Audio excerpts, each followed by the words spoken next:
How do you charge it without getting caught? Okay, so that's a good question. That's actually how I got caught with my phone while I was still Amish, was trying to charge it at an English neighbor's house. So when I bought the phone, I didn't want to open the package. It was a track phone. It was in a steel package. I didn't want to open the package at Rite Aid and make it apparent that I didn't know what I was doing. You know, because I'm sure they would have been laughing at me if I had to ask them questions. I was going to take it home in private, open it up, and try to figure this out myself.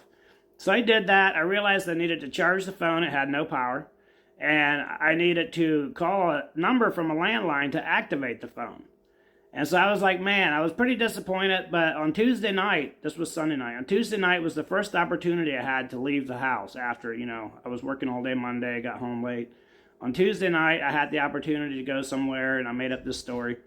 I went over to this old retired English neighbor's house. He was a retired farmer named Roger Tusing, and he lived there all alone.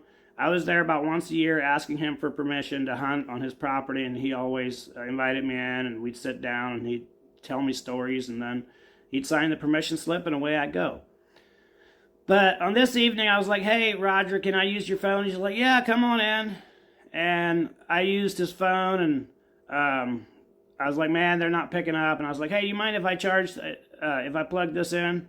And the outlet, he said, sure, go ahead. And he looked, and he looked over, he saw what I had. And he kind of got a grin on his face. He didn't say a word about it. I didn't say a word about it. I said, okay, it should only take a couple minutes. And we sat there, and it charged up enough for me to turn it on. And then I called the number and activated it, which he could hear what I was doing, and I'm sure he thought it was hilarious, but he hardly ever talked to any of the Amish neighbors around him, so I wasn't too concerned about it. He was really friendly, but he stayed home most of the time.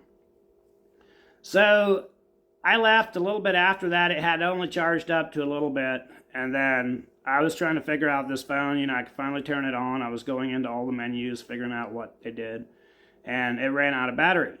So on Thursday night was the next opportunity I had to leave the house, and we were going over to my brother's house for volleyball and a supper. And we were going to stay pretty late that night. We usually play volleyball by lantern light, like Coleman lanterns. So I decided to go down the road and charge my phone up at this English neighbor lady's house. She had a phone in her barn, and I was hoping there was an electrical outlet there. And we used that phone all the time. So I drove my horse and buggy down there. And the only outlet I could find inside her barn was the one right there by the phone. There was a little table set up with the phone on it, and there was an outlet behind it. There was no other outlets in the barn, so I had to leave my phone right there in plain sight. So, man, it looks like I'm going to run out of time. I'll do a part 2 tomorrow, guys. So in the last video, I talked about having to take my phone down the road to the English neighbor lady's barn to charge it up. The only problem was that one of my preachers lived right next door to her. And he saw me drive over there, and when I got there, there was only one outlet. I had to put the phone, or plug it in, and then hand the phone in through some bars of there was like a box stall there. There were some boxes in there, and I laid the phone in there on these boxes. It was kind of out of sight. You really had to look for it. But you could definitely see the little phone charger come out and plug into the wall, the cord. So I left there, acted like I used the phone, left there, went over to my brother's house, and we spent 3 or 4 hours over at his house, eating supper, playing volleyball. And that night, about after 10 o'clock, I would say, I had to go back and get that phone. So I drove back down the road right past the preacher's house, and he had seen who was there before. He clearly, he could look out his window and recognize my buggy and saw me walking in.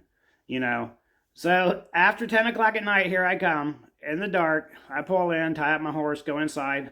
Whew, my phone's still there. I was worrying about it all night. I picked up my phone, put it in my pocket, and the charger, and I got out of there. The crazy thing is, I worked with this preacher. His name was Ernest Weaver. He was from Kenton, Ohio area. And the next day at work, I worked with him. I did not even know. He didn't act like he knew anything. I didn't realize that he had walked over there to use the phone later that night and saw this electrical cord running into the box stall, and he looked inside the box stall and he saw a phone. And then when he saw or heard a buggy come down the road later that night, he went back over there and he checked, and the phone was gone. So he knew it was my phone. And I worked with him the next day, all completely oblivious to this. And I was already planning to leave the Amish, so I knew it was my last day with everybody. I didn't really care, even if, but it never got brought up. And the next Sunday wasn't a Sunday that we had church, so they couldn't shun me on that Sunday. But I know they were planning on shunning me the following Sunday for my phone. So that happened on Thursday night. I left that following Sunday night from the singing. And when the preachers came out to visit me and talk to me after I left and try to get me to come back, they told me that, they asked me how long I had that phone for. I said, man, I had just gotten it. And they didn't believe me. They thought I had that phone for months or something, but I was like, nope, I literally just bought it when I knew that I was going to leave the Amish. Another interesting thing to note is that I worked with that preacher and my bishop. So 2 out of the 3 people that came out to talk to me after I left, I knew them pretty well because I worked with them on a daily basis.